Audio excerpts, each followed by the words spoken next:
We're going to begin, of course, with Kim Il-sung, and we're going to have to spend a little longer on him because just in our last video where we explored every leader of China, the founding leader, Mao Zedong, took us a little extra time, and in order to understand the other two, we had to understand, in order to understand the subsequent leaders of China, we had to understand Chairman Mao.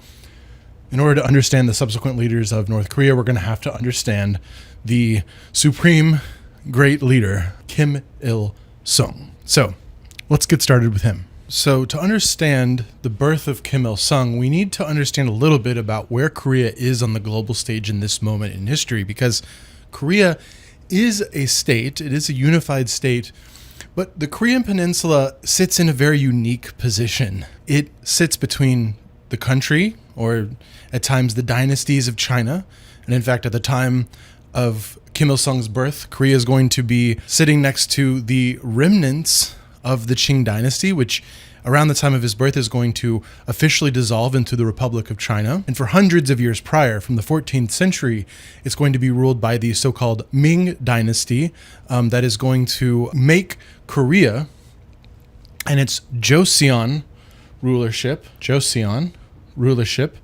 is going to be a vassal state of both the Ming and the Qing dynasty. So Korea, and this is important to understand, Korea is independent. It handles its own internal affairs. It's not necessarily part of the empire of China. It's not part of the empire of the Qing or the empire of the Ming before that. It is a vassal state to the suzerainty of the Ming or the suzerainty of the Qing. So let me write down the word suzerainty. Now it's important to understand that suzerainty is a way of describing the relationship between the suzerain and the vassal state. The suzerain is going to handle a lot of the foreign affairs. It's going to maybe offer military protection. It's not necessarily going to mess with the internal affairs of the vassal state, in this case, the Joseon Korean state, because what it really wants is supplication in the form of tribute.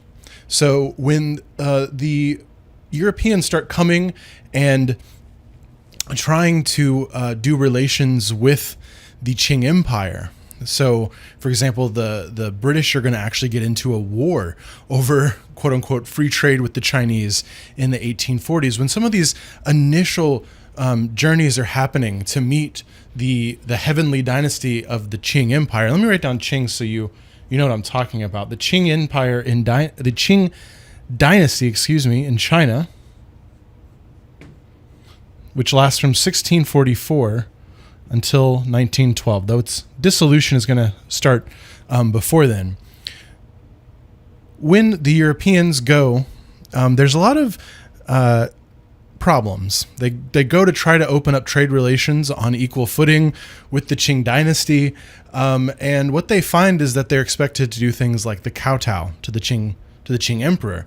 It's this formal way of bowing, and the British and their emissaries find it offensive. Then they have these huge debates.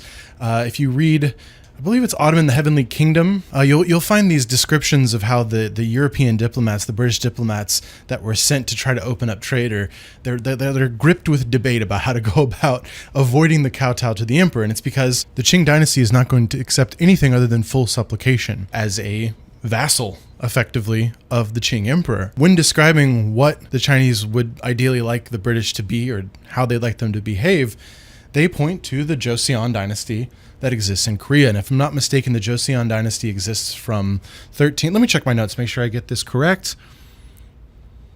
Yeah, the Joseon dynasty arrives in 1392, and it basically makes it to the end of the 19th century as effectively a vassal state of China. Now, some big changes are going to start taking place in this geopolitical area. The first change is that Japan is going to become much more aggressive in terms of building an empire. And the second thing that's going to happen is that the Qing dynasty, which has held on for centuries, or at least a little bit over 2 centuries, is going to begin to dissolve. Now, there's a huge threat to the Qing dynasty. There's a massive Chinese civil war, which we can't get into. The Qing dynasty is going to survive that, but it's going to basically take a slow decline up until the late 19th century and then going into the 20th century. 1912, it's actually going to break apart and become the Republic of China. That will be led at first by a revolutionary named Sun Yat-sen, who's going to work to bring the entirety of China together, and then later Chiang Kai-shek, who takes leadership in about 1936, 1937 of the KMT, the Kuomintang Party, and is going to fight the civil war with the Chinese communists, is going to eventually flee to Taiwan, but we're getting a little ahead of ourselves. First, we need to talk about Japan. Now, Japan is going to actually fight a war with the Qing dynasty over its influence in Korea. Japan basically wants to bring Korea into its sphere of influence. Let's call it that for now. So the balance of power is changing on the continent. There is something called the Sino-Japanese War. Remember that Sino, S-I-N-O, is the prefix in English for China, or Chinese. So this is the Chinese-Japanese War. It's going to last from 1894 till about 1895 and results in the Treaty of Shimonoseki, which is going to basically mean that the Chinese, who have lost the war decisively, the Qing Empire, which we've already established was quite weak, the Treaty of Shimonoseki is going to first make the Qing dynasty pay indemnities to the Japanese, so basically reparations, as though they were the ones that caused damage to the Japanese by having this war. But more important to the geopolitics of that era and eventually to our own era is that the Chinese are going to give Japanese the sphere of influence. They're going to formally say, okay, we put Korea out of our suzerainty. Korea is no longer our vassal state. Now, interestingly enough, this is also when Japan is going to gain control of the island of Taiwan from the Chinese. That's going to introduce about, 1945, so about 50 years or so of colonial Japanese rule over the island of Taiwan. And that's going to have a lot to do with the issues we see today where Taiwanese identity doesn't perfectly map onto Chinese identity when we're talking about the potential reunification of China and Taiwan. Japanese influence over Korea is going to culminate in a second war because there is another power we need to talk about, which is, of course, Russia. So we have the Russo-Japanese War, and that's going to last from only 1904 to 1905 with, again, a pretty decisive Japanese victory.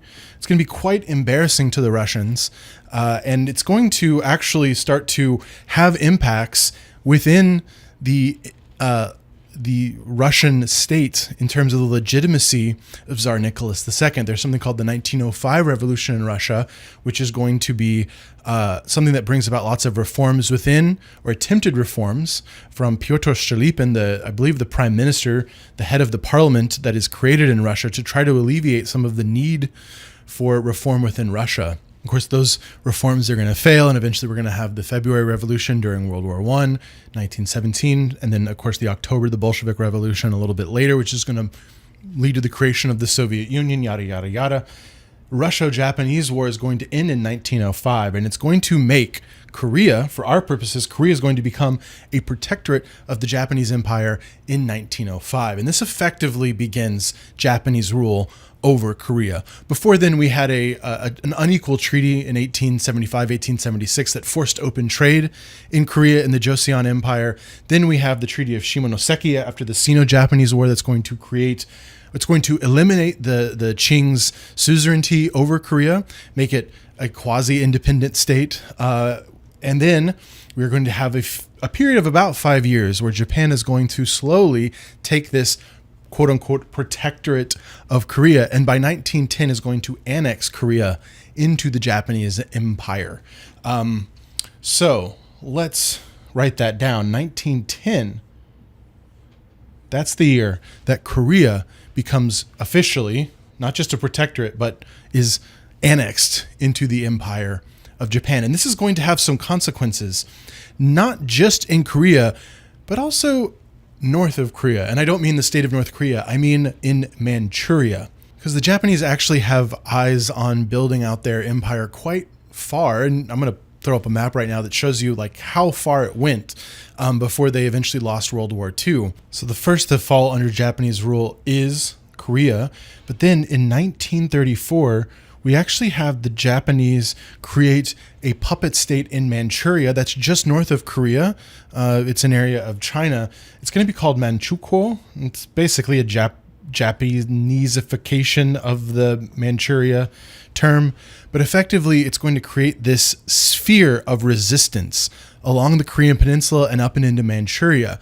And those who are resisting the Japanese Empire at this time are going to team up together. So you're going to have these overlaps of Chinese and Japanese resistance, Chinese and Korean resistance to Japanese imperialism in very interesting ways. Now, between 1910 and 1934, the protagonist of our story, which has taken us a couple minutes to get to, Kim Il-sung, is born. And he's born in 1912. So this is after the period of time when Korea has become a protectorate of under Japan and has actually been annexed into Japan in 1910. So he's going to be born into this situation in which Korea, the Joseon dynasty, is gone. Kim's family is not going to appreciate this very much. And we get a lot of hagiography later on. Hagiography is like basically the deification or the extra exaggeration of heroic stories in history for the purpose of propaganda. So it's a little bit fuzzy, but it's pretty obvious that Kim Il-sung's father was opposed to Japanese imperialism. And we can infer this not just from the stories that Kim Il-sung gives us in his autobiography, but from the fact that the entire Kim family is actually moved in 1919, 1920 out of Korea. They leave of their own volition. They leave this Japanese territory, and they actually go to Manchuria in 1920. Now, keep in mind, 1920 is before Manchuria is annexed into the Japanese Empire.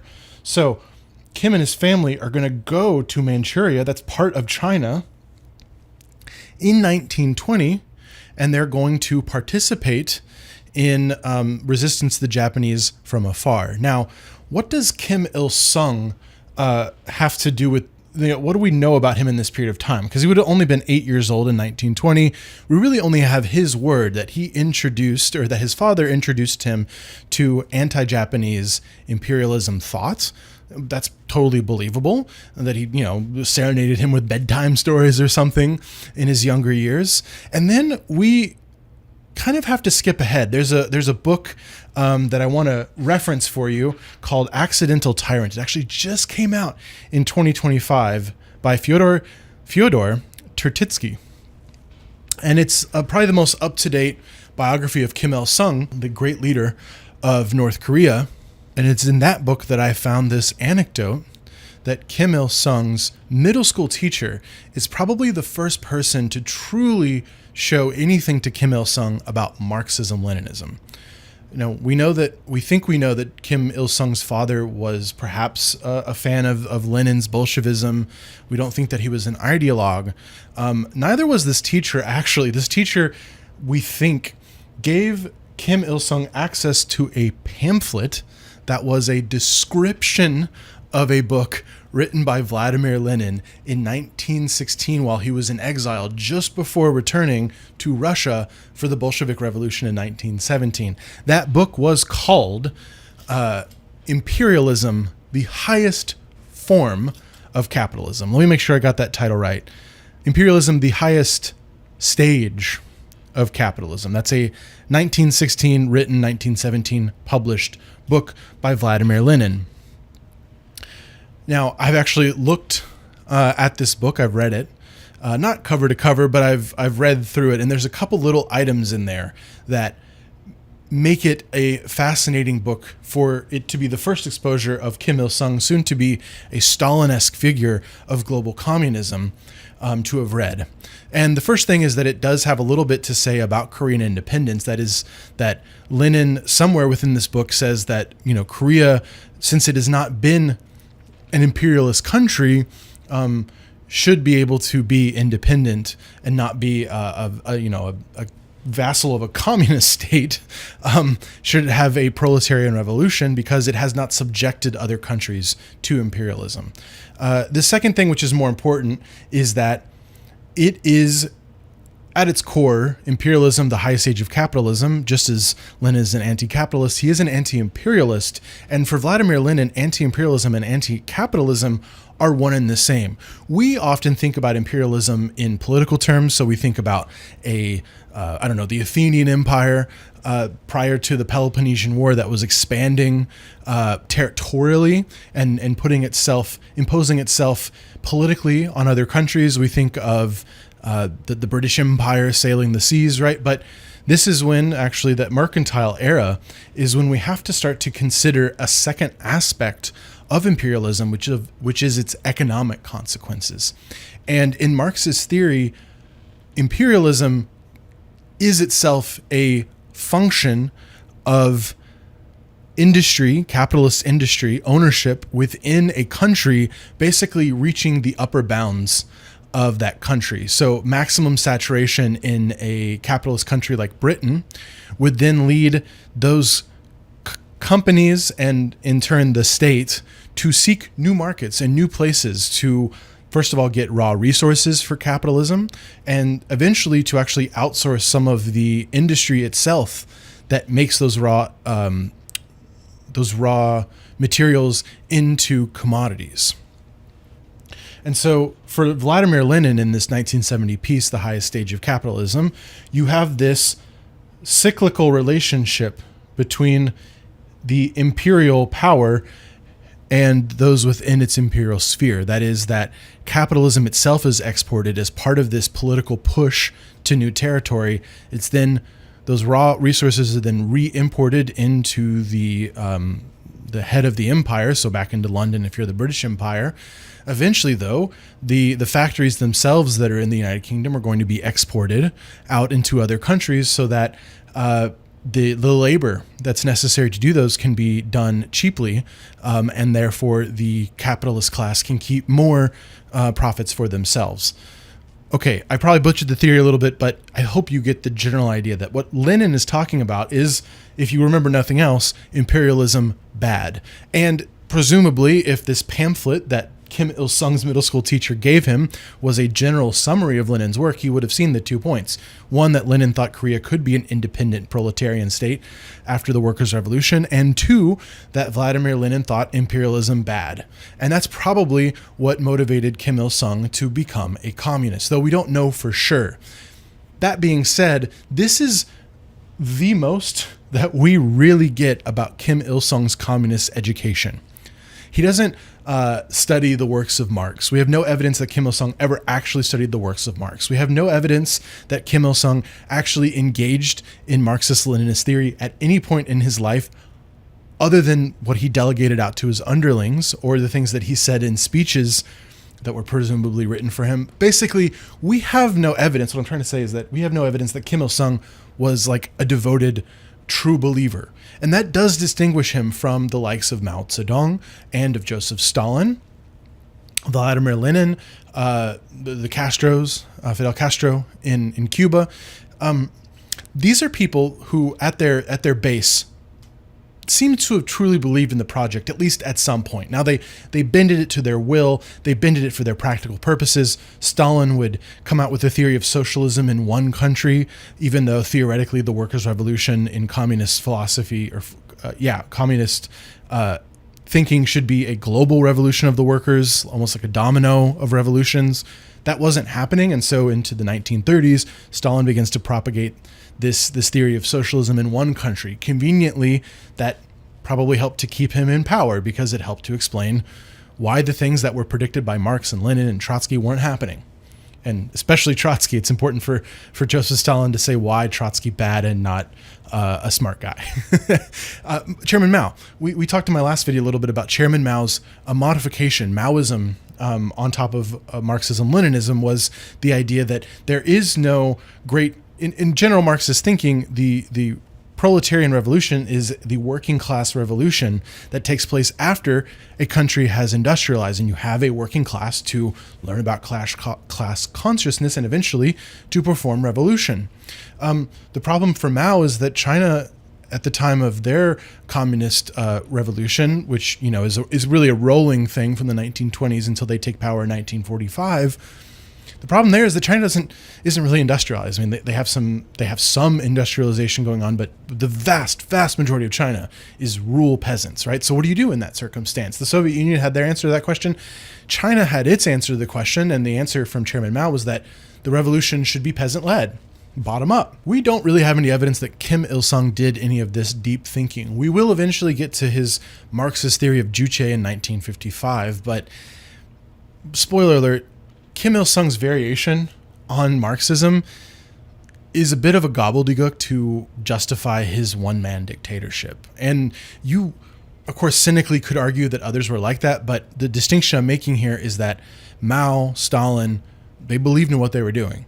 Sung, I don't think he was an ideological communist at any point, for real. Okay, I had to clear the board and wipe some sweat off my brow. I'm doing this all in one take, so you'll have to excuse me if there's a couple awkward cuts where I have a brain fart or need to do a little clearing here. Remember that Kim Il-sung is going to be exposed to some of the ideas of communism after his family is moved to Manchuria in 1920. Between 1920 and 1921 or 1929, we have a little bit of a black box for Kim Il-sung because he's going to basically reemerge in 1929 onto the historical paperwork, sort of. Like historians, generally speaking, they work with documents, right? So if something's not actually documented somewhere, it's a little hard to prove. Well, we have evidence that Kim Il-sung shows back up in 1929 because he is arrested, and he spends some time, 5 months in fact, in jail as part of being a member of the Communist Youth League in Manchuria. Now, according to the evidence we have, Kim Il-sung basically joined in 1929 and basically got arrested right after. It kind of sucks, right? He got inducted into the party. He's become a revolutionary over the last decade since moving to Manchuria. And then he's coming of age 1929. He would have been 17 or 18 then, right? Well, he gets arrested and he spends 5 months in prison. He has gotten out of prison. Remember, he's arrested for basically being a violent communist against Japanese imperialism. But this is actually before Kim Il-sung, that we, as far as we know, actually begins to perpetrate acts of violence against Japan. This is an era when Japan is simply meddling in Manchuria, and the resistance is going down into Korea to try to resist Japanese imperialism, which since 1910 has annexed Korea. However, some interesting things are going to now take place. First of all, Kim Il-sung is going to formally join the Communist Party in 1931. Some sources have it at 1932. That's really thin. Let me see if I can write that a little thicker with 2 C's. 1931. That looks better. So he joins the Communist Party. But which Communist Party does he join? The Korean Communist Party doesn't exist. Kim Il-sung is not living in Korea. He's living in China. The Communist Party that Kim Il-sung joins is the Chinese Communist Party. Now, I've said that melodramatically, not because I think it's like a big scandal or something, it's logical, but because Kim Il-sung is going to eventually make a lot of effort to erase the fact that he has lots of links to China. And he's also going to eventually develop links with the Soviet Union. He's going to do a lot of effort, Kim Il-sung is, to also erase the Soviet Union's impact on him and its way of bringing him into power. Because in the end, it's basically Joseph Stalin that does it. Kim Il-sung doesn't want you to know that. He definitely doesn't want his people knowing that he joined the Communist Party of China. That's weird. He's actually going to later on claim that from the 1930s on, he is leading a Korean Revolutionary Army against Japanese imperialism that is going to eventually result in riding to victory in 1945 and the creation and liberation of North Korea. I'm getting a little ahead of ourselves, though. 1931 is when Kim Il-sung becomes what is called, and this isn't like an official title, he's just a guerrilla fighter. And often when you see biographies of Kim Il-sung, I assume if you pulled up Wikipedia, which is a wonderful thing, the greatest source of intellectual altruism in human history, if you pulled up Wikipedia, I'm sure one of the very first things about Kim Il-sung would be that he was a guerrilla fighter from like 1930 to 1945, resisting Japanese imperialism. Very true. He did that, though, within the Chinese Communist Party. And he is going to become basically a military man. And they're going to have lots of setbacks. But this is the part of Kim Il-sung's biography that is it's over-exaggerated in North Korea's official history. There's no need for it to be. The guy was out there fighting Japanese imperialism. There's no need to hide the fact that he was collaborating with other anti-imperialist forces. In fact, if he was truly a communist, you'd say that nation states themselves are arbitrary functions of feudalism that then become capital countries, and then eventually you have your socialist revolution and the takeover of the workers. It's an international movement, and the International Comintern is set up, I believe, in 1919 by Vladimir Lenin to have international communism. So in the communist way of thinking, there's no shame in being internationalist. In fact, that's the point. But we're going to find out later that Kim Il-sung is at his heart, like I said earlier, a nationalist and not really a communist, except when the language is just suitable to him because he set himself up that way. But there's a wee problem that we need to address, and that is that the Chinese communists start to become suspicious of the Korean communists among their ranks. They start to become suspicious that Koreans like Kim Il-sung are actually secret ploys sent by the Japanese to undermine the Chinese independence movement. And this becomes particularly poignant after Manchuria becomes an officially annexed part of Japan, of the Japanese Empire, under the name of Manchukuo, which is just a puppet state and a Japanesization of the word Manchuria. So we don't need to labor too much on the existence of the Manchukuo state, though if you need to Google this later, you should Google that and not Manchuria. 1934, a couple years later, 1936 to I believe 1939 or so, there's going to be a series of purges within the Communist Party of China to root out some of these Korean infiltrators who are secretly working for Japan. Now, this is not going to affect Kim Il-sung, but is going to weaken the Korean influence within the Communist Party of China generally. And that is going to be then worsened by the fact that the Japanese are making pretty steady gains at fighting these resistance fighters. So the Japanese Empire is not just taking all of this resistance and guerrilla fighting and violence being perpetrated against it in its new imperial territories. It's not taking that lying down. The Japanese are going to push back. And in fact, they're going to basically nearly eliminate the group that Kim Il-sung is fighting with. And in 1940, Kim Il-sung is actually going to... His commanding officer is killed in 1939. In 1940, Kim Il-sung is going to go to the place that is going to really make him the powerful man that we know him to be. He's going to go meet the Soviets. Did you hear that right? I'm moving the mic a little bit. He's going to go meet the Soviets. So he and the group that remains, which has been decimated. Des actually means 10. So in theory, the word decimation means reduced by 10%. But no, they were reduced by 90, 95, 99%. And they basically flee from Manchuria, where they've been perpetrating this Japanese resistance. They're going to go to the Soviet Union. Now, look at the timeline here. 1940. Anything else going on in the world in 1940? There's this little doodly in history. I don't know if you've heard of it. I made that joke before. I'm very sorry. World War II. Now, World War II is generally considered to have begun in 1939 with the invasion of Poland. Recently argued that if you consider the full invasion, the full-scale invasion of Japan into China, Japan is going to be one of the Axis powers. China is going to be one of the Allied powers. If you consider that Japan fully invades China in 1937, maybe we should make an argument that World War II started in 1937. If you consider the fact that basically all of the powers that would be relevant in World War II are involved in Spain during their civil war in 1936 and 1939, maybe it started then. okay, let's not get too lost in that. I got to make a whole video on the Spanish Civil War sometime. You can see that by 1940, World War II is a thing. It is going on. And when these Korean revolutionaries, these guerrilla fighters, get to the Soviet Union, the Soviets don't really know what to do with them.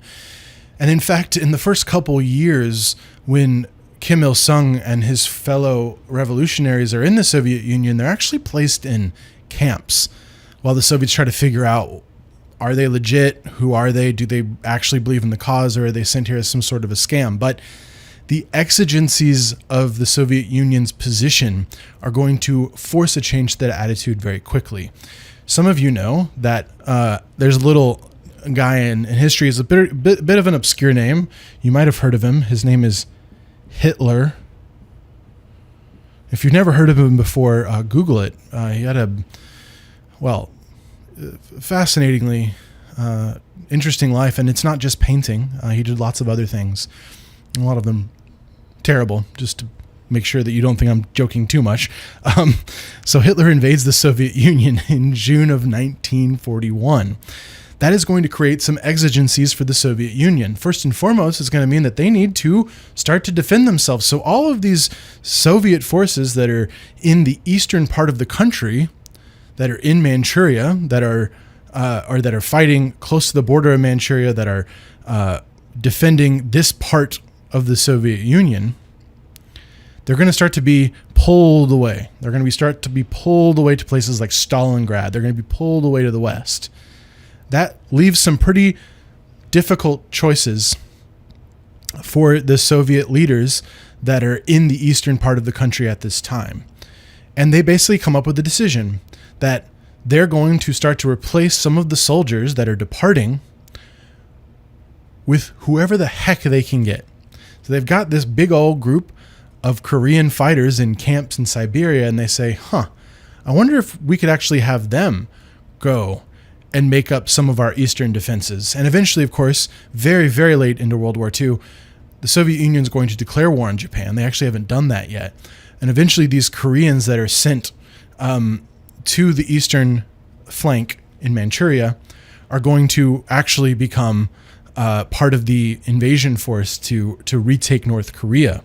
I'm getting a little ahead of myself. Let me just say that in 1942, Kim Il-sung reemerges in Manchuria, and eventually he's going to go all the way down to North Korea until it's liberated. And he's going to do so as a captain in the Red Army. So he is going to officially become, he's going to put on the Red Star. In fact, when he first emerges as North Korean leader, later he's going to insist on continuing to wear this Red Star. He is going to join the Soviet Union's army. Again, something that Kim Il-sung is later going to try to erase from his personal history when it's rewritten as part of his cult of personality in North Korea. Kim Il-sung was part of the Communist Party of China, spoke pretty good Mandarin. He also spoke pretty good Russian. He joins the Red Army as a captain, and that is what he is going to be until the end of World War II in 1945. It's actually kind of incredible when you think about it. He is the most cosmopolitan communist leader, right? Like you think about Stalin, he was involved in the Bolshevik Revolution. He was, under Lenin, and he, connived his way to the top after the death of Lenin over Leon Trotsky. Think of Mao, diehard communist within China, right? Might have given a little nod to internationalism, but at his heart was, Chinese.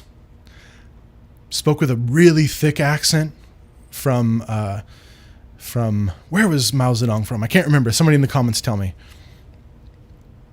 There was a lot of effort in Mao's later life to even understand what he was saying, because as he became sick and elderly, it was like only one of these women that was functioning as his nurse and previously had been like his concubine that could even understand what he was trying to say as he mumbled out with this thick rural accent. So he's China through and through. Stalin's Russia, or Soviet Union, through and through. Kim Il-sung, though, he's born under Japanese rule. I don't know if he spoke Japanese, but he eventually goes to Manchuria and he speaks Chinese. He's educated presumably in Mandarin or in a dialect of Chinese. Then he goes to the Soviet Union. He's fluent in Russian, and in fact later on he's going to be chosen and selected by the Soviet leadership to be their man, their puppet man, basically, in Northern Korea, because of the fact that he's got all these links to the Soviet Union in particular and speaks pretty good Russian. By the way, when he joins the Red Army as a captain, he's part of something called the 88th Separate Rifle Division. Sometimes it's called infantry. I think that's a translation thing. Just depends on which biography and which source you're using. But he's part of a division, the 88th. Why the 88th?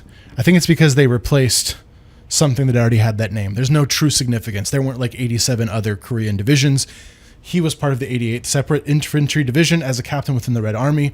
When the war is over, Korea is divided in two spheres. It's divided into the north and the south for purposes of occupation.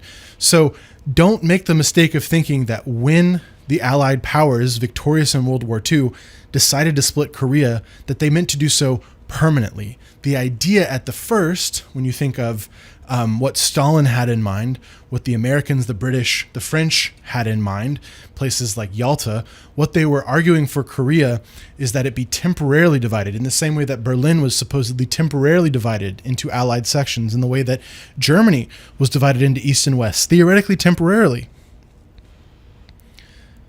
They decided to split Korea in that same way with the view to unifying the country again.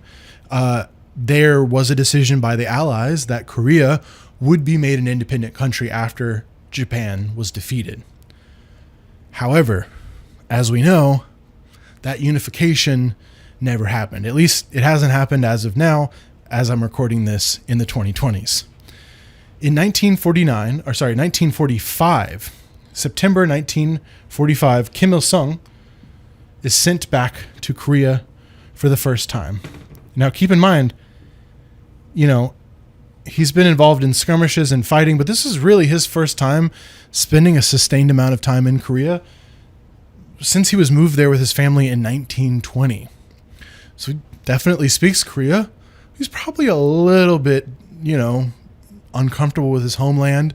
And when he goes up to give a speech in October of 1945 for his first time as this chosen leader of what would be the North, he insists on wearing his red star from the Red Army. And in fact, he's mistaken. Kim Il-sung is a name that actually has a couple predecessors within Korean history. And so some people don't even think that that's the right Kim Il-sung up there on stage, or that he's like an imposter or something. So he makes a pretty awkward entrance into North Korea, or the northern occupied portion of the Korean peninsula, after World War II.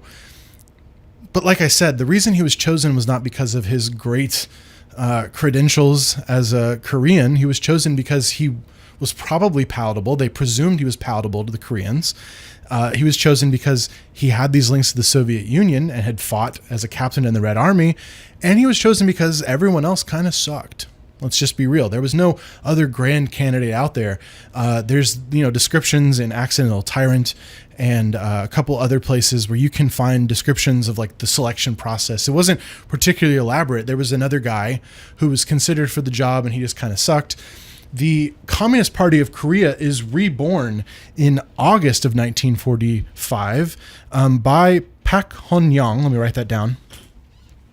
He's an important figure. Pak Hon-young. Let me make sure it's my last video I did, Hua Go-feng got the wrong letter in his name for like 5 minutes. Yeah, with an O. Pak Hon-young is an ideological communist, and he rebuilds the party in August of 1945, but that's a little late. Remember, Kim Il-sung is sent back in to Korea in September of 1945. So, yeah, 1945. I think I might have just said 1948. So it's a little too late for this guy who's like a genuine communist. He might have been the only other true contester to power. And we're going to see later on that Kim Il-sung's also going to consider him that way, a threat to his power. He's basically going to enter the race too late, and so he's not chosen either. So it's Kim Il-sung, the so-called first secretary. So by the end of the year, Kim Il-sung is the officially Soviet-sanctioned leader of the North. 1946, something that plays out in lots of different places around the Eastern Bloc and in China, and of course a little later in China after the end of the Civil War, but also happens here in Korea, is that there is a Sovietization, basically, of the areas that are occupied or under the Soviet influence. So that means a focus on heavy industry. That usually means also a Stalinist-style land reform. So heavy industry. Remember, in communist and Marxist thinking, Marxist-Leninist thinking, in order to get to communism, what you need is industrialization, capitalist industrialization, functionally. Then, when that country or place has a working class, as a result of that industrialization, you raise their consciousness. They take power, a proletarian revolution, to seize the means of production. They build a utopian socialist society. They build socialism from each according to needs. No, from each according to ability to each according to needs. Sometimes that phrase is remixed a little bit depending on who is doing the writing. But when the socialist state falls away because socialism is perfectly distributing according to needs, then you have communism. So what does that mean in the context of Korea? Why would you start heavy industrialization right after the end of World War II? It's because you're starting to build socialism. And the way to build socialism is to industrialize. There's another thing that goes on, and that is you need to have the eventual collectivization of agriculture. And the way this is done in the Soviet Union, in China, and in Korea is that at first, the land is not collectivized. At first, the land is expropriated from the land-owning class. So in Northern Korea, the land is forcibly taken from the land-owning class. This is basically copying, pasting what happened in the Soviet Union. And the landowning class is not compensated, and then the land is distributed to the peasants, to the peasant class. There's no working class, but to the peasants. This is something that's going to happen in after 1949 in China under Mao Zedong. There's going to be a land reform period where there's expropriation, lots of violence. Eventually in China, there's collectivization in 1956. The same thing is going to happen earlier in Korea. Eventually these areas that have been expropriated from the landowning class are going to be collectivized into big collective farms. And as happened in the Soviet Union and eventually China, it's not going to go that great in North Korea. However, it is going to actually, at the time, contemporarily look pretty good. There is a similar land reform going on in the South, because remember, the north of Korea, the north of the Korean Peninsula is occupied by the Soviets. The south of the Korean Peninsula is occupied by the Americans. This is something that's been sort of lost to history, is that the first decades of South Korea were kind of crap. There was a military dictatorship that people really did not like.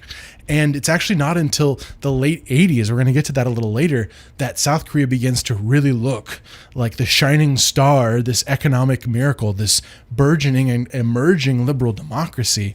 That's not going to exist at this time. And at this time, the land reforms that are passed, and we have American sources describing this, and of course we have just the promulgated laws of the authorities in Southern Korea. The way that they're going to go about land reform is by means of attempting to fairly compensate landowners and then sell the expropriated land to lower class or peasant farmers at fair rates. And what really happens is that South Korea pisses off everyone with this policy. And it's really the landowning class that is helping to hold up the South Korean authorities, and they're not going to like the idea of land reforms. The reason that South Korea is doing it is because of how popular it looks in the North. And remember, at this time, there's free movement for the most part. There's ways to compare. There's information going back and forth, people going back and forth, ideas being exchanged. And there's even the idea, and there's attempts being made in conference with the victorious powers and with the Korean people to eventually unify the North and South into some sort of a provisional unified state. So there's there's no hiding what's going on in either of the two countries at this moment in time. Today we think about a complete dearth of information from North Korea. That's absolutely not the case in the 1940s, after 1945. People knew what was going on, and things that were going on in North, like the land reforms, were looking very appealing to people in the South. They were demanding these sorts of things, but then the stakeholders involved, the landowners, had a lot more power in the South than in the North, and so it ended up helping the delegitimization of the South Korean authority. While I'm clearing the board here, I did just want to say that the period 1930 to 1945, in terms of what would eventually become the stories of Kim Il-sung's life, these are what I would call the myth-making years. So these are the years that are going to be rewritten when Kim Il-sung has ultimate power in North Korea. So, for example, he's not obviously going to be sold as a member of the Chinese Communist Party or as someone who was part of the Red Army under the Soviet Union. He's going to be sold as basically someone who exists for over a decade fighting the Japanese directly. And he is going to be this liberator. And in fact, in a few decades, his son is going to be making movies, propaganda films for North Korea. And there's this repeated pattern in the movies in which the protagonist is going through tough times. Maybe they're under the yoke of the Japanese imperialists. And then the magical, heroic Kim Il-sung comes to rescue. So there's this very famous film made by Kim Jong-Il, the son of Kim Il-sung, called The Flower Girl. I believe it's 1972. Kim Jong-Il being the only North Korean leader and really the only communist dictator that I'm aware of to have an IMDb page. Anyway, The Flower Girl is a story of a girl who's under Japanese imperialism. And lo and behold, eventually she... I can't recall the exact plot, but she's devoted to the idea of Korean independence, and eventually Kim Il-sung rides in to save the day on his horse. And the image of Kim Il-sung on a horse is also going to be a huge part of the cult of personality around Kim Il-sung. Ironically, there's a Chinese word about riding in on a horse or something that is basically the seed of the idea. Of course, again, nothing like that is going to be associated later on. It's going to be erased from the history. Whenever you see Kim Il-sung on a horse, you never want to say, oh, that reminds me of some imagery from China. No. That's a great way to get purged. 1945 to 1948, there are parallel authorities going on in North and South, and there's basically a very obviously failed attempt to reunify North and South Korea. And this is a period of time, there's this little window of time after World War II in which the Soviet Union and the Americans are still considering themselves allies, and they don't quite know what to make of each other. And there's wings within both places that are more or less favorable to working together again and to try to collaborate on things.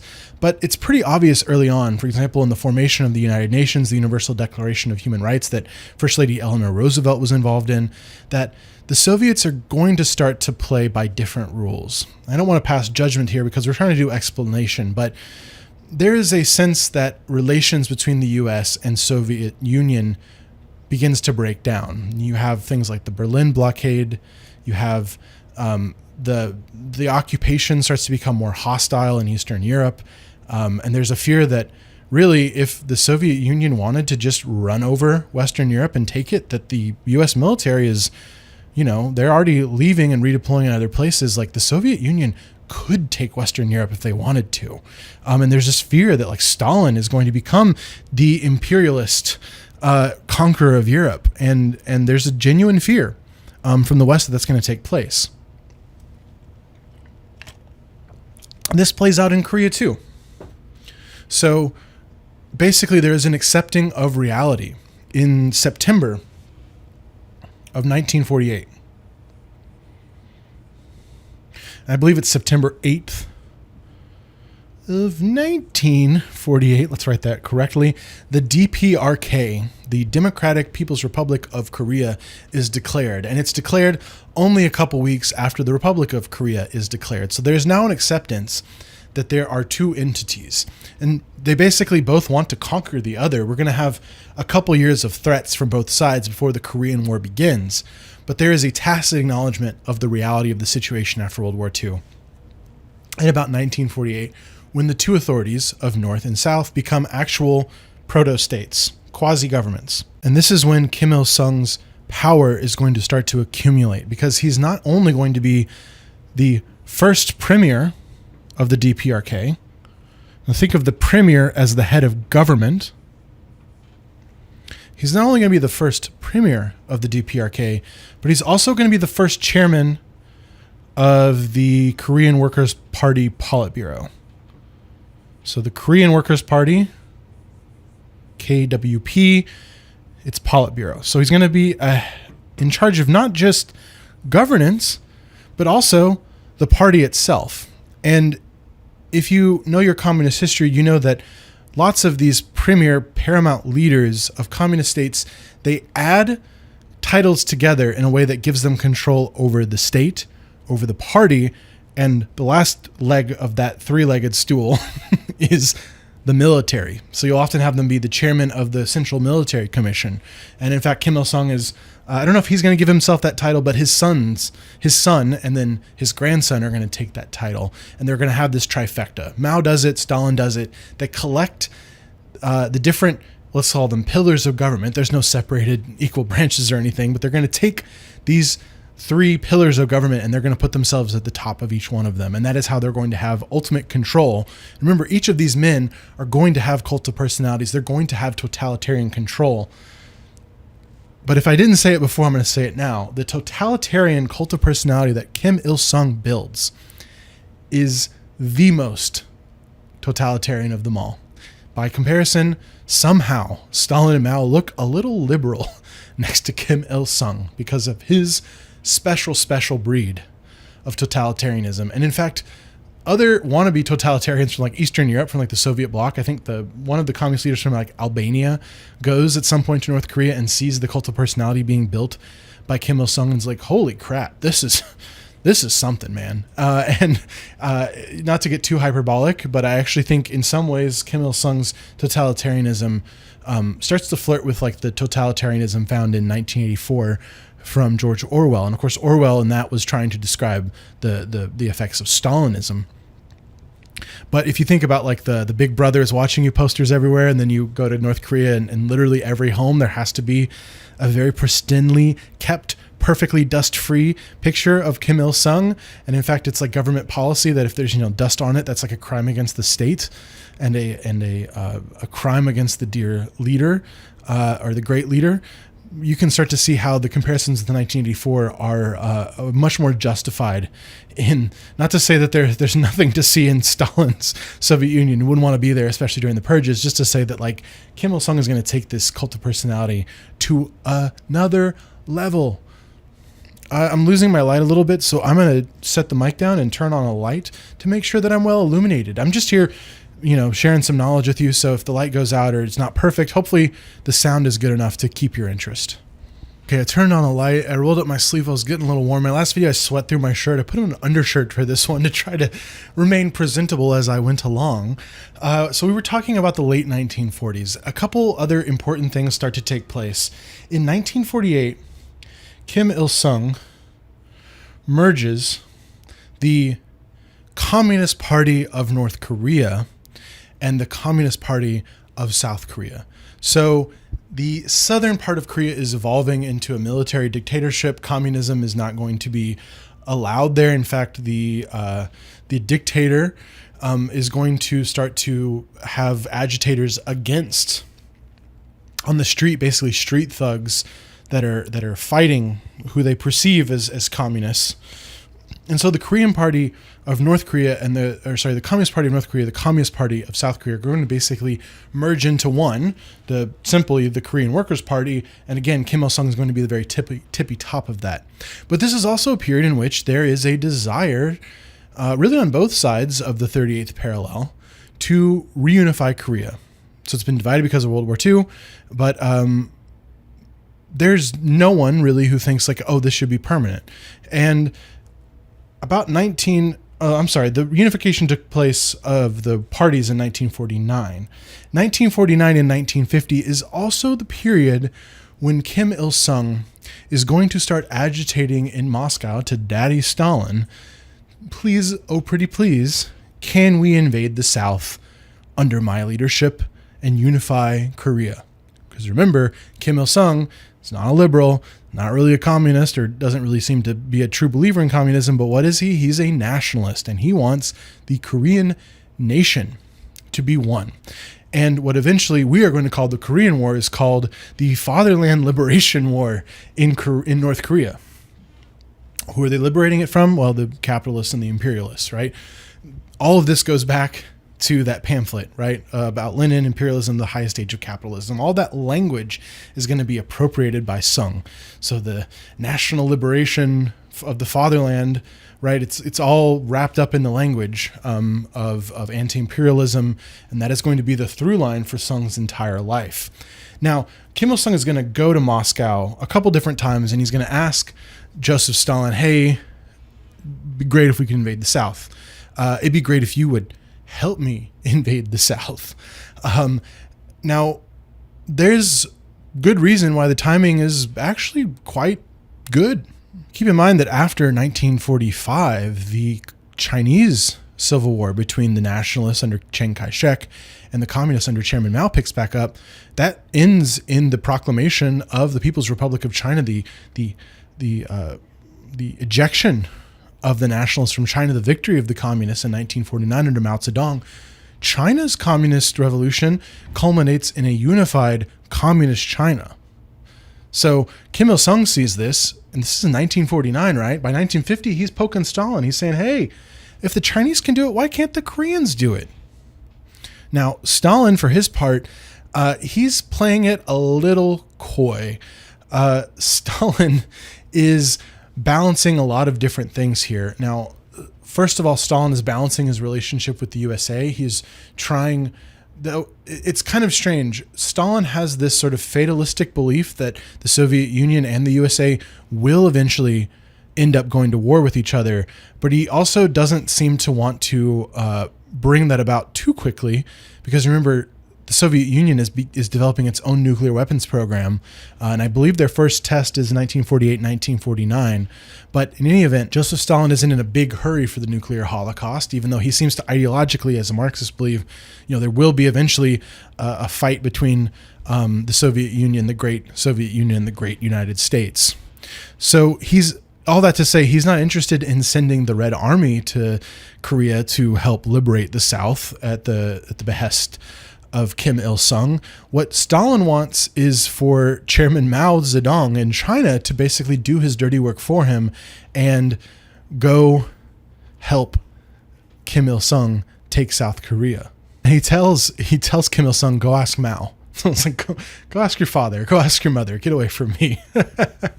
And Kim Il-sung goes to Mao and he says, hey, listen, Stalin he doesn't want anything to do with he doesn't want to intervene personally. He doesn't want Soviet troops in Korea, but he has offered air coverage. He's made some half-hearted promises about this or that.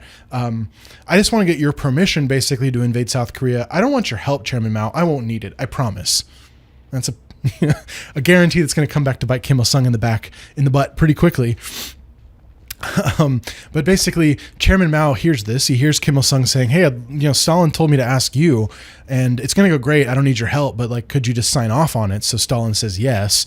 And Chairman Mao is they actually send a telegram to Moscow, and they're like, is this true?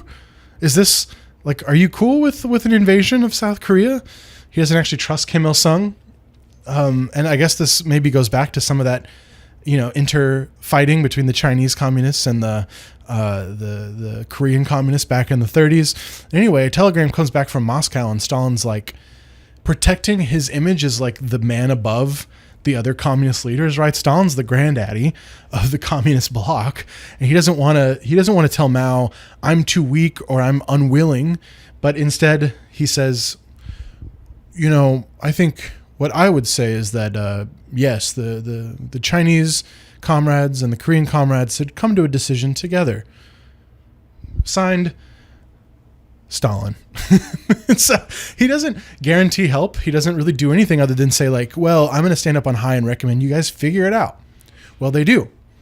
At this point, Mao says, fine. And I've got lots of books that I'm going to recommend towards the end of the video that kind of go into some of the details here. There is a lot of back and forth in the sources about who said what to who visited when, etc. But we don't need to get into that here. The point is that there is a decision made that the Great Fatherland Liberation War should take place.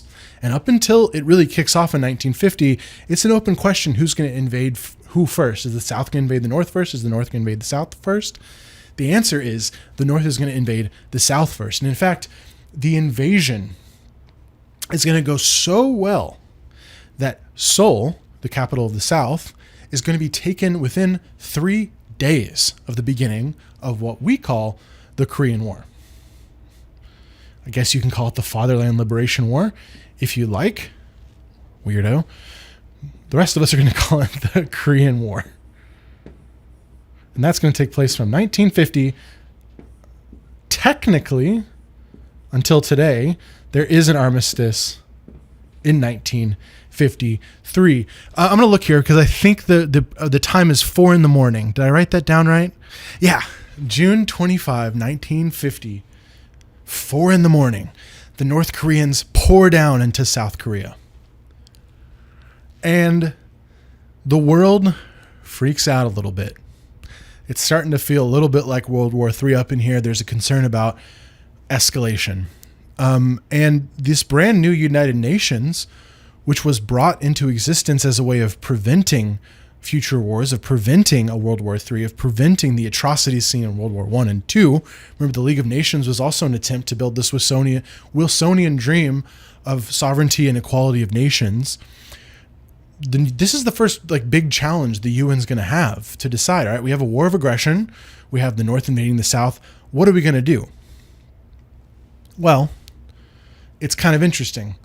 It's a kind of interesting little question of what if in history, because the UN General Assembly is going to actually take a vote on what to do. Should the UN oppose with force?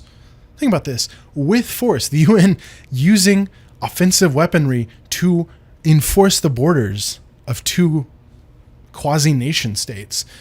You think about that today, the UN's kind of a joke, right? They're peacekeepers on the Lebanese border, just stood there during times of conflict. We think of peacekeepers in Rwanda not intervening to help.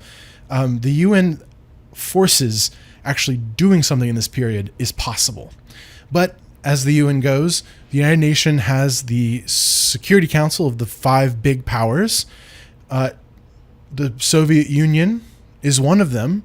At this point, China is not, because the Republic of China, Taiwan, is actually on the Security Council. Though I don't know if it's actually been officially added to the Security Council in 1950. Someone in the comments can tell me for sure. But the point is that even today, if the UN takes up a resolution, the 5 members of the Security Council have to be unanimous, as in no one can vote against it, for the resolution to pass. So really, the UN is voting to use force to stop the invasion of South Korea. The Soviets could have voted against that and prevented UN intervention in Korea. However, Joseph Stalin tells his people at the UN to abstain. Don't participate in the vote. Basically protest against it. And what this means is that the resolution without a Soviet objection passes. And so for the duration of the Korean War, you're going to have both American troops and UN soldiers fighting to liberate South Korea from North Korea. Now, General MacArthur, hold on one second, is going to help liberate Seoul from the North Koreans. He's going to produce a counteroffensive that is actually going to go all the way into Pyongyang, North Korea. Now, this is why, to this very day, there is a fear in both Seoul and in Pyongyang, about what if what if the North invades the South and occupies Seoul again, or vice versa? What if the South invades the North and occupies Pyongyang again? It's because of the propaganda and the violence that goes on in this period, the destruction that goes on in this period. The Americans are eventually going to drop so many firebombs on North Korea that they're going to destroy the entirety of North Koreans' industry. They're going to destroy 90 to 95% of most of their major cities. They're basically going to send North Korea back to the Stone Age with their firebombs. They're going to do more destruction in Korea than than the firebombs did in places like Japan and Nazi Germany at the end of World War II. And I need to cite my sources here because this is not an original thought from me. Okay, I got it. I'm down on my computer Googling it. It is Samuel F. Wells Jr. of the Wilson Center, who wrote a book about the decision to go to war in Korea and the war in Korea. So anyway, you have this massive destruction. You have the Southern forces and the American and the UN forces actually making their way up past the 38th parallel and into North Korea, occupying places. And this is when Mao Zedong is going to realize that he has to intervene in Korea, despite the fact that Kim Il-sung made that promise that, hey, just sign off on this. Stalin's approved it. Go ahead. You know, I'd love to have your help, but I don't need it. Like, I don't actually need it. You'll never do anything, Mao. Just go ahead and sign off on it. Well, now Mao has got American and UN troops approaching the Chinese border, and you know, Mao doesn't want to have an American, what he would perceive as like an American imperialist puppet, a Republic of Korea, a liberal democracy, or, you know, an American dictator puppet state right along his border. You know, he would actually prefer it if the North Koreans unified Korea, and that if there was at very least a North Korean state on his border, a little bit of a buffer. And so millions and millions of Chinese soldiers flood over the Korean border. This is all still in 1950. So all of the major events of the Korean War are going to take place basically in the first year. So that first push of North Korea into Seoul, that occupation, the repelling by American and UN forces that intervene, and South Korean forces obviously that then pass into North Korea and start occupying places like Pyongyang. And then the Chinese are going to flood in and basically push the American and UN and South Korean forces back across the 38th parallel, and are going to temporarily occupy Seoul again before then being rejected. And we get this stalemate along the 38th parallel.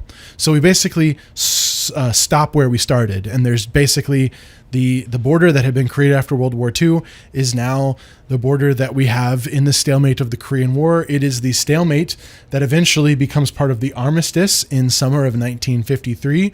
And this is where we basically have a tacit recognition. Besides the declarations in 1948, in August and September of South Korea and the DPRK, the end of the Korean War, the armistice in 1953, is basically the moment when it is realized that, okay, North and South Korea are not just these temporary occupation zones after World War II.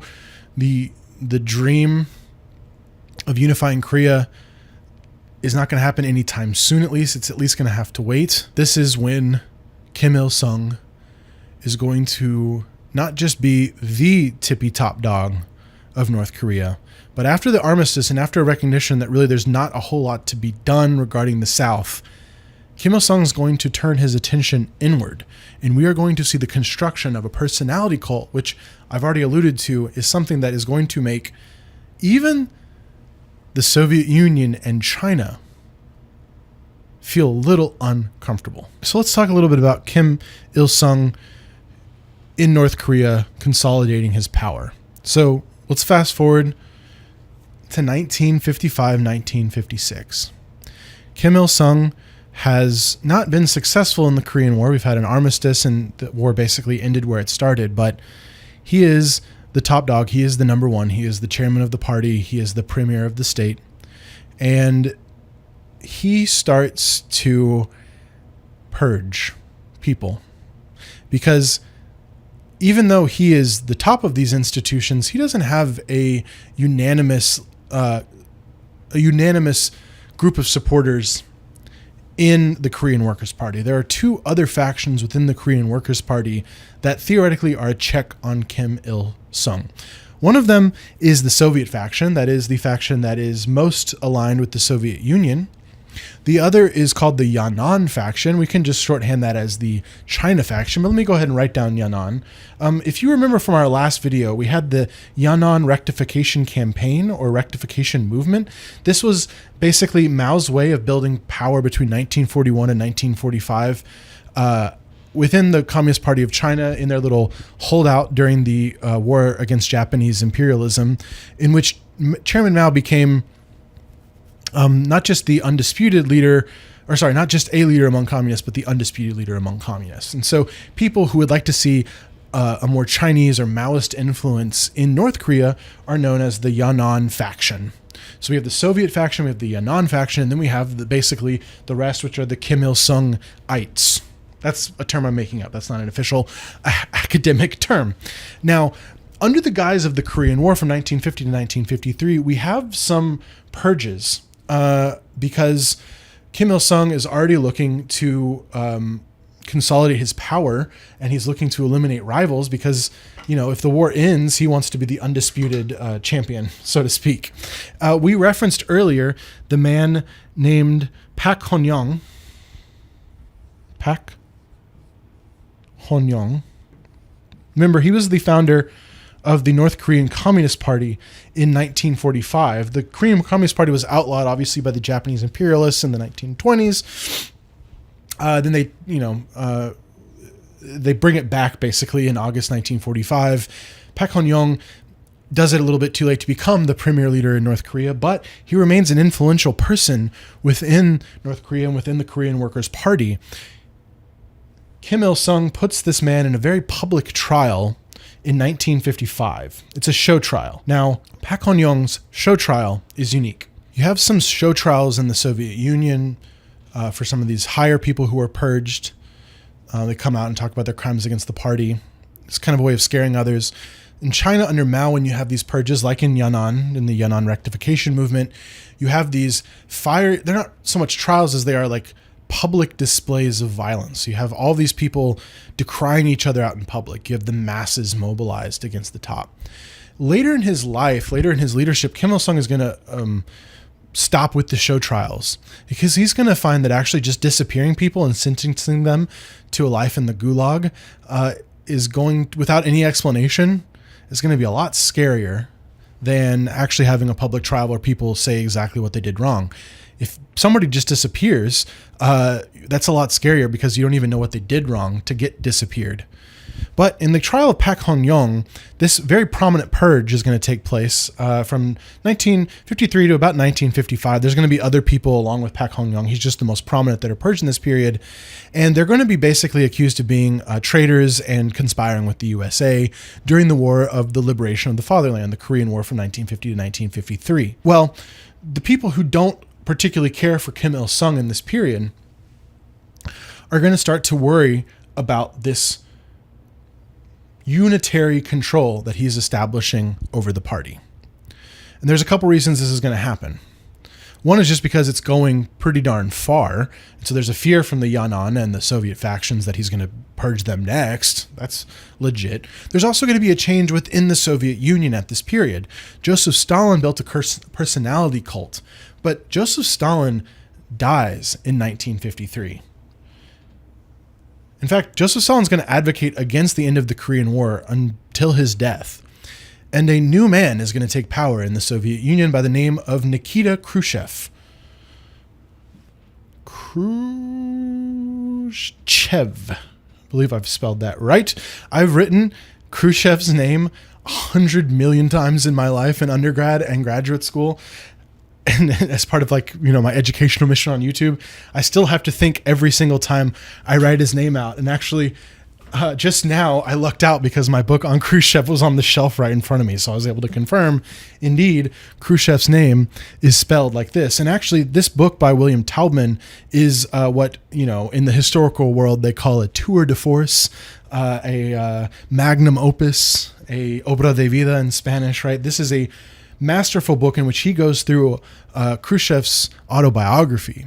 And Khrushchev is prone to exaggerate in his autobiography, so there's a lot of fact-checking that goes on.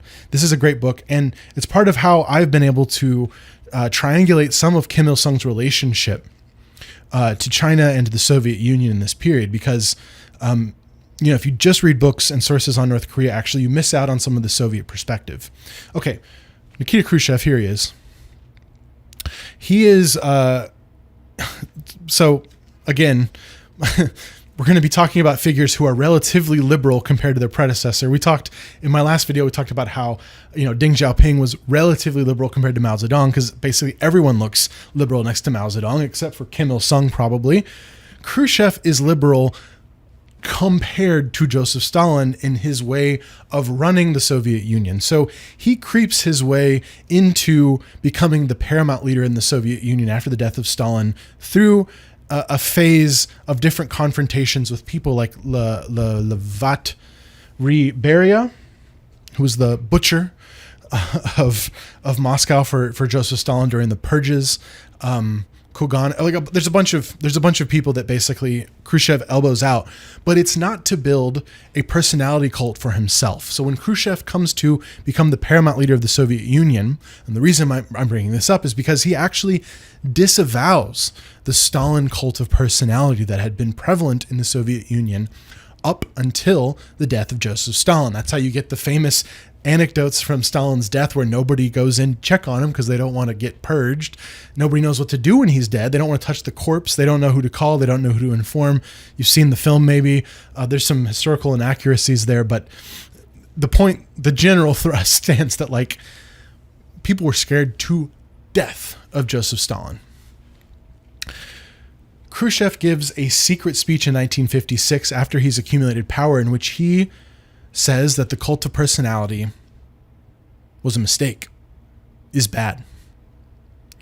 And he's going to advocate that other communist countries also rid themselves of their cult of personalities. Now, when he says this, he's mostly talking to China, where Chairman Mao is building what is going to be one of the, in terms of loss of life, one of the most consequential cults of personality in human history. The Great Leap Forward is going to kill tens of millions of people. I think 45 is the number, but his cult of personality, even as Khrushchev is talking in 1956 before the Great Leap Forward, has already contributed to 1 million deaths out during land reform. There's an anti-rightist campaign in China after a 100 Flowers campaign where people are encouraged to bring out their dissent, bring out their criticism, and then they're cracked down on in the anti-rightist campaign. So Khrushchev is criticizing the cult of personality. He's looking mostly to Mao, but he's also advising Kim Il-sung and the North Koreans to avoid cults of personality around one singular leader. You know who doesn't like this message? Two people. the people you most expect. Chairman Mao Zedong in China hates this message. And it's not, what's crazy to me about this whole story is that Khrushchev actually thought that Mao Zedong was treated disrespectfully by Stalin. So when Mao, I know this is going to sound like a tangent, but trust me, it's relevant. Mao goes in 1949, 1950, he visits Moscow to try to get Soviet support and to, rework some treaties from the nationalist era and just, get some Soviet recognition for this thing he just did, winning the Civil War in China. And Stalin basically plays psychological games with him, makes him sit around in a dacha and wait, sends all these people to psychoanalyze Mao and see what kind of a man is he, and basically establish dominance. Okay. How else would you establish dominance except for a hand gesture like this? Weirdly enough, Khrushchev sees this and he's like, if I ever get to power, I'm going to be a little bit more like teamwork makes the dream work with Chairman Mao. Mao actually reacts to this very negatively, and this is going to be the beginning of the Sino-Soviet split where Chinese and Soviet relations are going to basically crash out. And it's ostensibly there's policy issues that surround it, but a lot of it's personality too. Mao just didn't respect Khrushchev.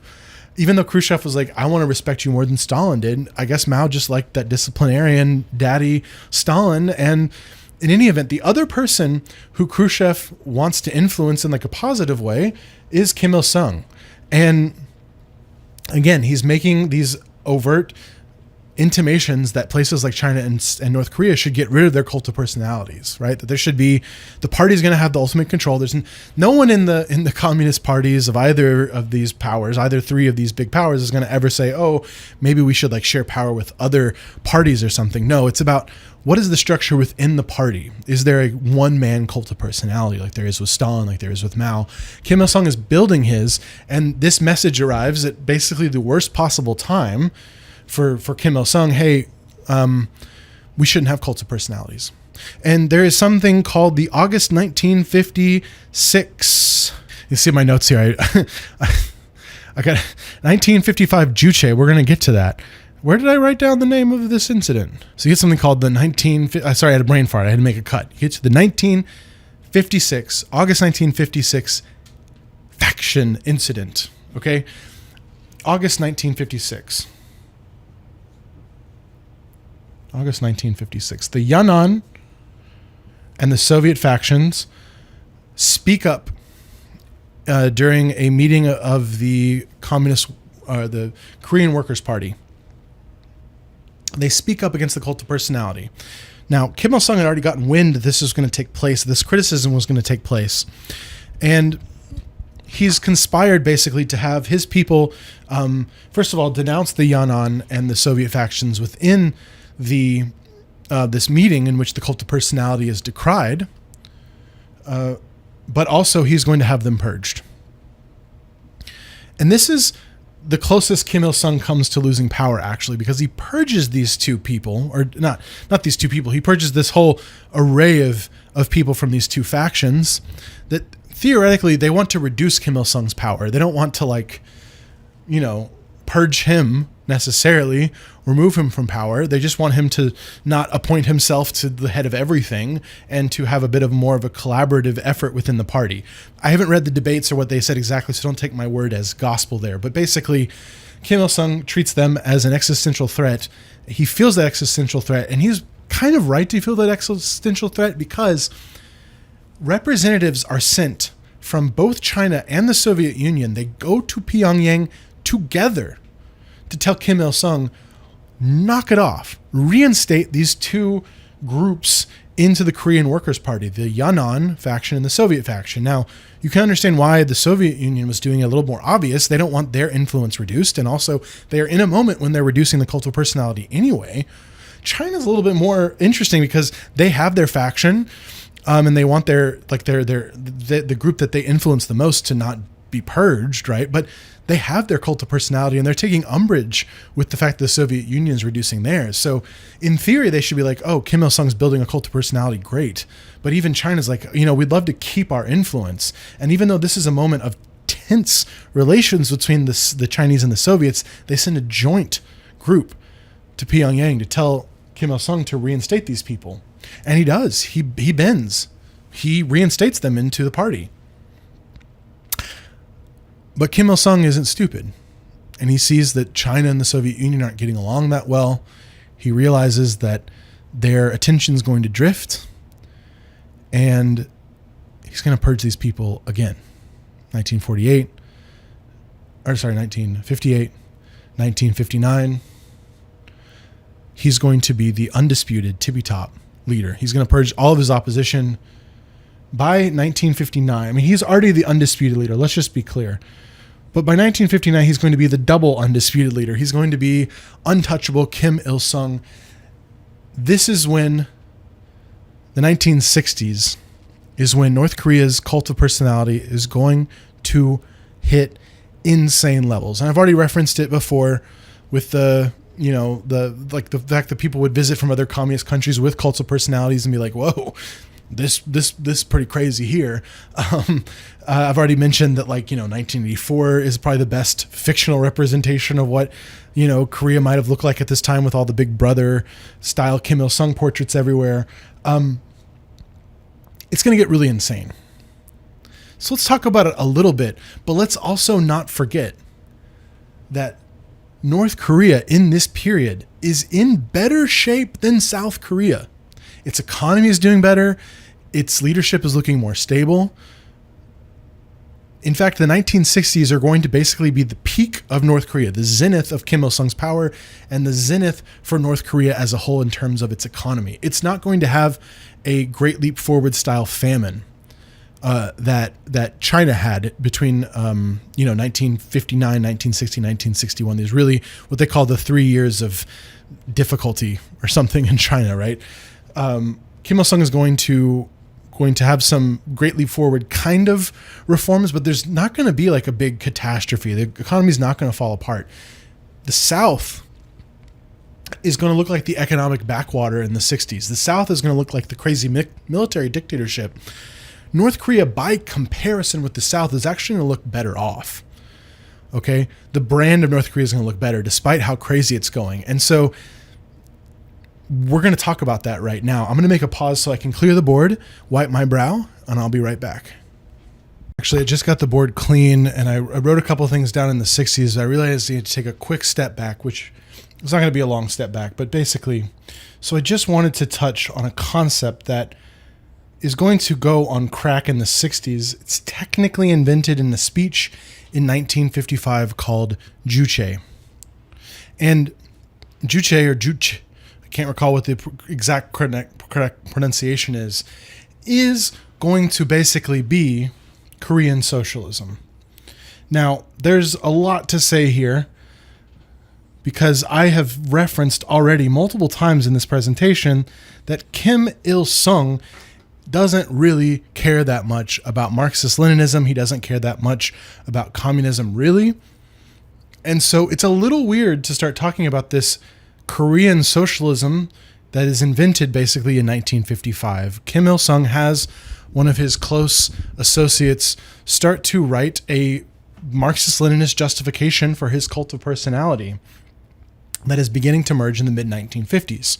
And I have read about Juche a million times in my life, literally a million. No exaggeration, 1 million. Don't question me. And the thing that drove me nuts for the longest time, the reason I've never really talked about it much in videos, is because I always thought I was missing something, that there was some legitimate, development, some additional, like some intellectual addition that Juche was making to Marxist-Leninist thought that I was just missing. In the same way that like Leninism is an addition to Marxism in that you don't need a fully industrialized capital working class to have a revolution, and then Mao, it's like the Maoist thought is its intellectual contribution is about like mass movements from the bottom and peasant revolutions. Juche, I would argue, after all these years of grappling with it, is not an addition intellectually to Marxism-Leninism, and for that reason, it's actually a lot easier to understand. If you just drop the Marxism-Leninism aspect of Juche, it's easier to comprehend. The thing that's going to trip you up is, of course, it's going to be framed as Korean socialism, what Patricia Gode called in her work, Marxism of our style, or socialism of our style, right? And you get a lot of different definitions for it. The very basic translation of Juche, what it means in the speech in 1955, is that North Korea should be self-reliant. So Juche, as a political philosophy, as a governing philosophy, basically translates to self-reliance. You can think about what's happening in this period. We were just talking about the fact that the Soviet Union is transitioning away from its cult of personality, and that China is starting to become a little bit hostile to North Korea, or at the very least, there's this perception that the Yan'an faction is becoming a little bit too meddling in North Korean affairs by Kim Il-sung, and he wants to create the perception that North Korea can survive on its own. Now, there's an irony here, a deep irony, because actually, even in this period when Juche, the self-reliance philosophy, is being promulgated, the North Korea is actually getting a lot of aid from the Soviet Union and China. That never really stops until the end of the Cold War, until the Soviet Union literally collapses. It's going to continue to get aid in some way, shape, or form. North Korea is going to continue to triangulate between Beijing and Moscow until the collapse of the Soviet bloc. And, we're going to talk a little bit about that triangulation in the modern day when we get to Kim Jong-un. But in the meantime, what I want to just tell you is that when Kim Il-sung announces in 1955 that he has a self-reliance philosophy, it's already quite ironic. Nonetheless, the idea is that through hard work, through dedication to Kim Il-sung, through dedication really to extreme nationalism, that North Korea can stand as an autarky, that is to say, a nation state that can exist without help from anyone else. And that's why I mentioned how ironic it is. there are, righteous, moral thoughts to this. Leaders should be subject to no one. I've got some notes down because I've gone through all of my sources, and everyone defines Juche a little bit differently. It's one of those interesting things where you don't find the same definition over and over again. And there's this one line that comes out of it that, if for no other reason, is the most convincing reason why Kim Il-sung is not actually a Marxist-Leninist.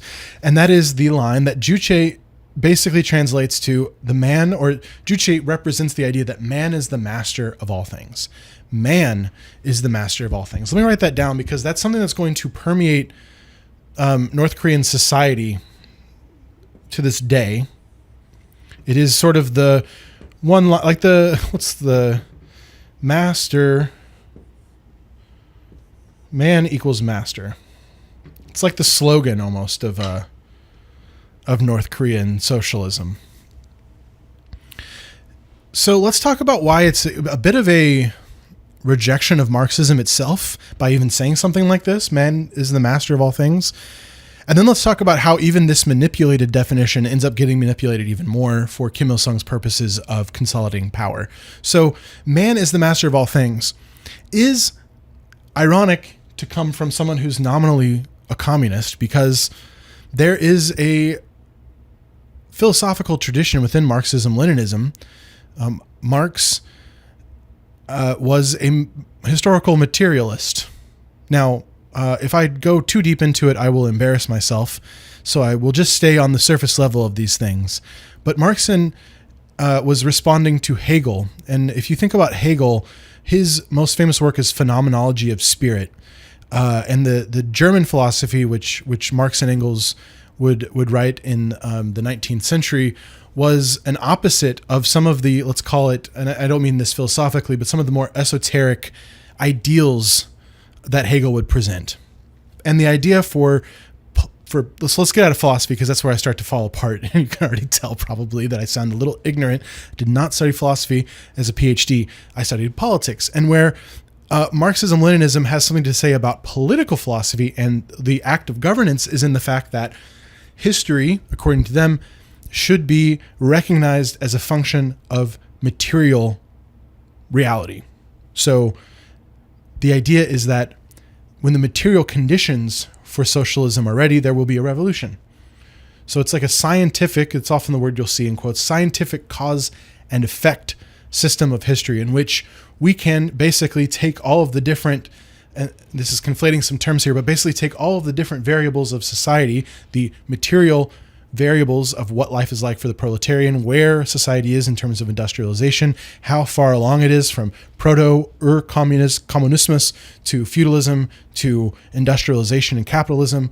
And we can basically put all those things together and make predictions based on material things that we see to understand where a society is heading and what the next stage they might arrive is.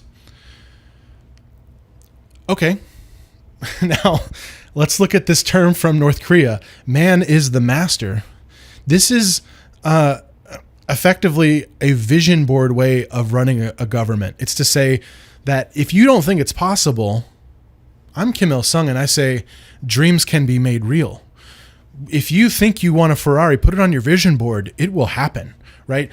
Kim Il-sung is effectively becoming like the Tony Robbins of North Korea, or what's more, Gary Vee, right? Like, I built 15 businesses telling people how to start businesses, so you should listen to me. And if you doubt me, then you're a hater, right? You don't have enough willpower to make your dreams become real, right? Man is the master is basically a way of saying, if you can think it, if you can work hard enough, if you can hustle and wake up at 4 a.m.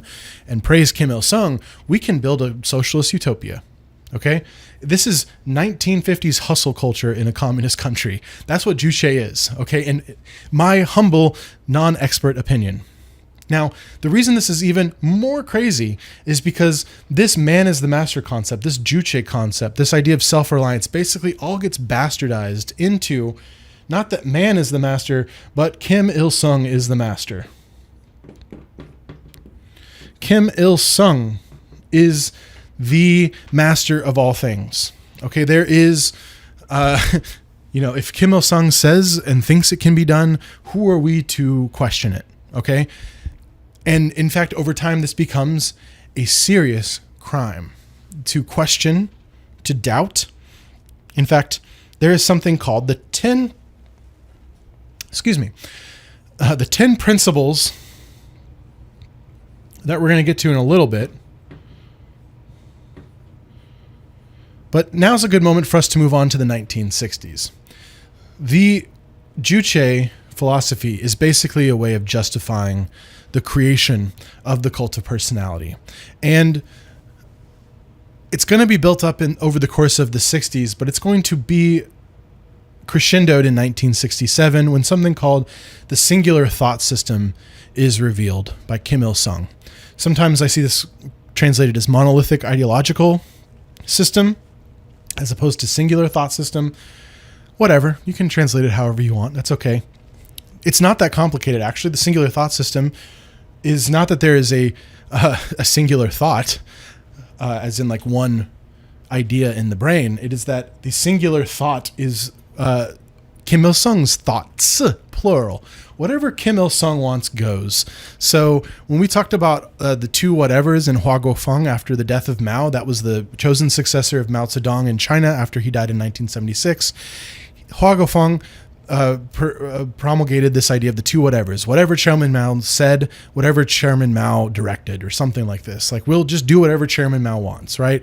The singular thought system is basically that. Whatever Kim Il-sung says, whatever Kim Il-sung wants, that's what we're going to try to do. And not only are we going to try to do it, but we are required to believe that if he thought it, it must be possible because he is the vision board master. He is the hustle bro of the communist world. He knows what's best. And again, North Korea's ascendant in this period over South Korea. It's looking like the better of the two Koreas. So why not? Why not actually export Juche around the world? And there's going to be an opinion in North Korea actually over the course of the 60s, 70s, 80s, where it's going to become very much more difficult to make these arguments, but it's going to go around saying that we are the vanguard of the global revolution. Like, we are independent of the Soviet Union and China. We are our own country. It's not true. They're getting aid the whole time. They're also trading with the West. Okay, we'll come back to that. But they're making the argument like we are the self-reliant. Juche is this Marxist-Leninist tradition that we have mastered now. We've added Juche on, Kim Il-sung thought onto Marxist-Leninism, and now like places like the global South, Latin America, African countries, these places that are developing and now are trying to build their own communist revolutions should look to us, North Korea, and should look to Juche and the wonderful thoughts of Kim Il-sung. And in some of the propaganda films from like the 70s, 80s, and 90s, you'll see lots of lots of world leaders from the global South coming to Pyongyang. And you'll see like all this footage of Kim Il-sung smiling with leaders from all over the world, and the narrator will say something like, and Kim Il-sung, infused the Juche ideology into this person who thought it was brilliant, and they'll cut to them smiling or something. However, this idea of self-reliance is a terrible myth that North Korea perpetuated on itself, and it's going to have dire consequences actually in the 1990s that we're going to get to. But in 1961, actually, there's going to be an undermining of Juche if you weren't completely, defended from free information by the North Korean regime. You would have heard that there would be a mutual assistance pact between both North Korea and China, and then Soviet Union and North Korea. And so actually in this period of time, North Korea is beginning to get assistance from both the Soviet Union and China to triangulate as their relations, that is the Soviet and the Chinese relations, break down. North Korea and Kim Il-sung are pretty smartly taking advantage of this to get help. So they get help in terms of like nuclear technology from the Soviets. There's an exchange of scientists. There's I think a light water nuclear reactor or something that's like established, like ground is broken on it, so to speak. And the Soviets have something to do with that.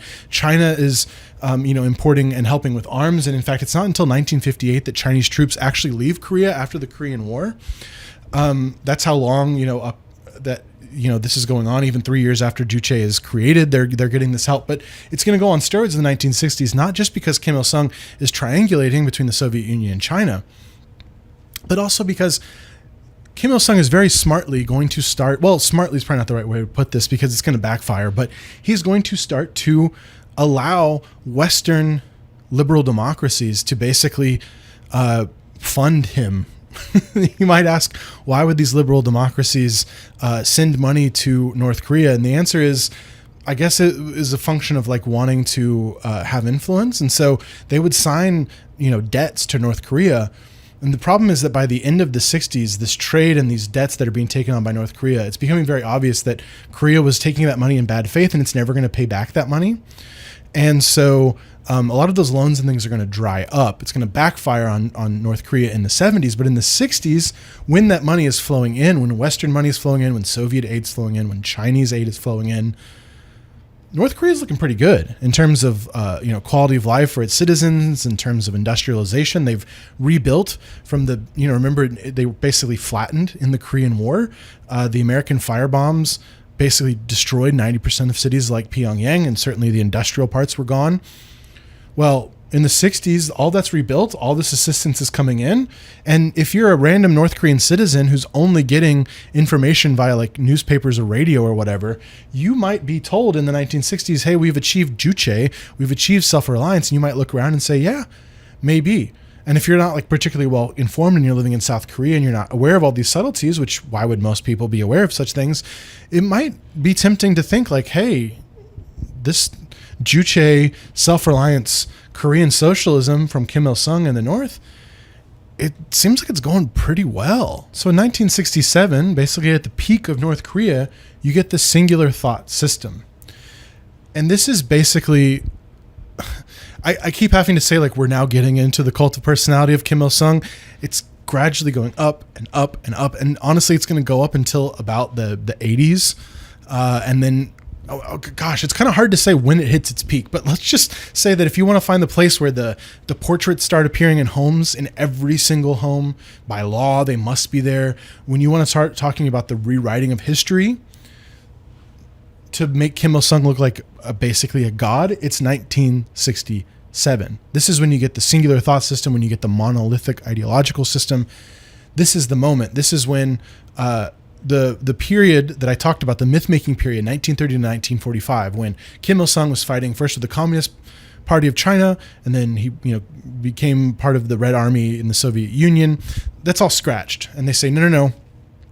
Kim Il-sung was always an independent leader of a Korean nationalist army, basically, a Korean liberation army. Let me see if I can find the official name here. I can't, so let's just keep going. It doesn't matter what the official name is. The Korean Revolutionary Resistance of the Japanese. They basically make it seem like he himself and him, Kim Il-sung, all alone by his lonesome, no Soviets, no Chinese, drove the Japanese imperialists out and formed North Korea, then, resisted the American imperialists in the War of the Fatherland Liberation, yada, yada, yada. He is infallible, Kim Il-sung. That all basically begins on steroids in 1967. The 60s are also when references to those who might have previously been acknowledged as helpers of North Korea are erased from the historical records. So Stalin Street in Pyongyang is renamed to Victory Street. And this is crazy. It becomes a crime for someone to have works of Marx and Engels and Lenin and Trotsky and Stalin. The only thought is the singular thought system, which means that basically all books in the country, all media, all opera, all radio, it all becomes Kim Il-sung thought, right? So even though, portraits of Marx and Engels or Marx and Stalin or Mao, like anyone who might have been recognized as being a predecessor of Kim Il-sung and building up the conditions by which Kim Il-sung took power, they're erased from North Korean history. So people in school, they have Kim Il-sung research centers, and it's basically a classroom in every school where you go to study the thoughts of Kim Il-sung. You're taught from an early age about him riding around on a horse and liberating and fighting the Japanese.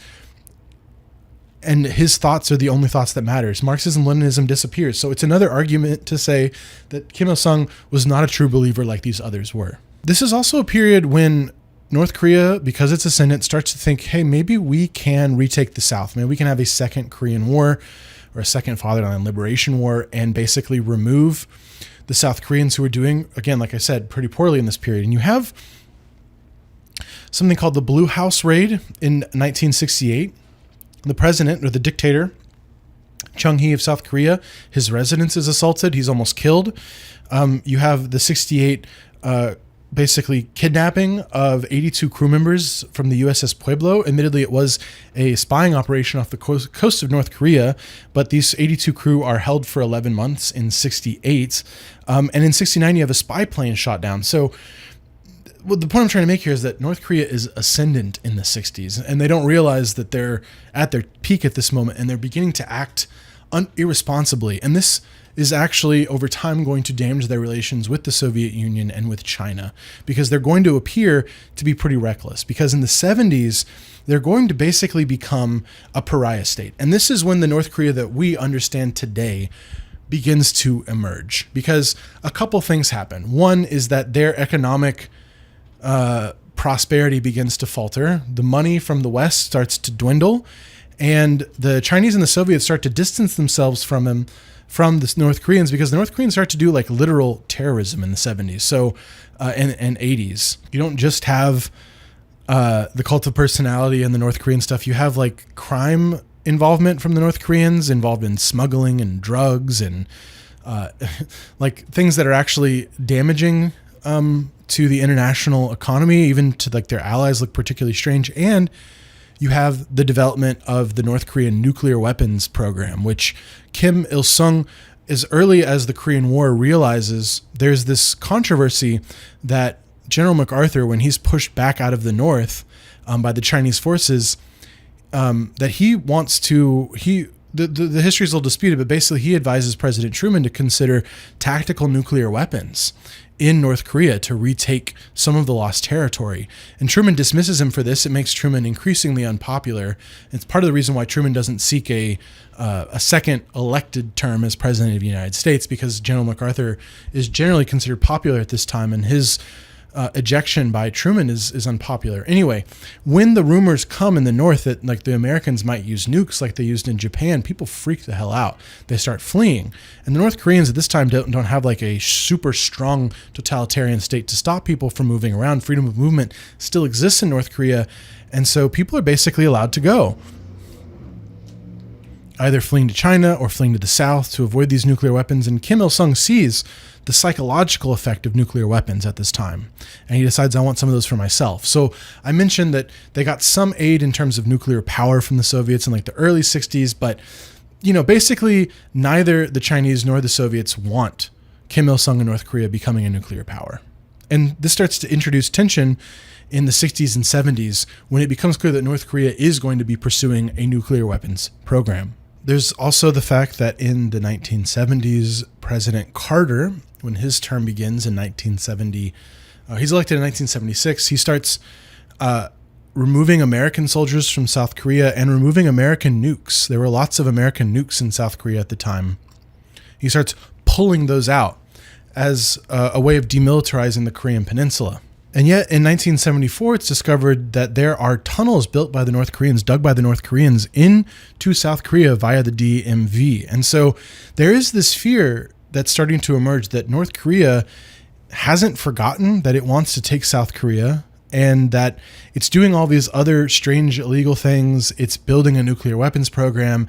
It's not paying back its foreign debt, so he's been cut off financially. It's starting to act more and more radically, and it's created this totalitarian cult of personality that is basically unrivaled in world history. And all of that boils together to say North Korea, the modern North Korea, the one that we think of today, the crazy pariah state that starts to have a faltering economy that's devastating to its people, that cracks down when things are bad to make sure that the Kim regime stays in place.